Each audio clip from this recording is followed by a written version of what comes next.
Chicken biryani আর ডিমের কোরমার কম্বিনেশনটা কিন্তু জাস্ট অসাধারণ। তোমরা কি বলো? আমার তো খুবই পছন্দ। Hello everyone, welcome back to my another vlog. তো সেদিন ছিল বাবা আর মায়ের বিবাহবার্ষিকী।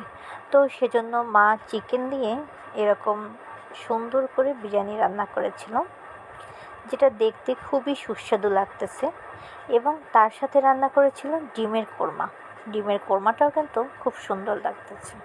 তো রান্না তো শেষ, এবার হলো টেস্ট করার পালা।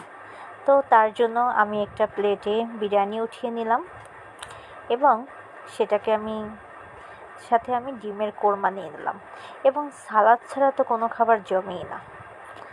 তো এখন দেখব কেমন হয়েছে খেয়ে। জাস্ট অসাধারণ, এক কথায় যাকে বলা যায় অসাধারণ হয়েছে রান্নাটা। তো আজকের ব্লগ এই পর্যন্তই।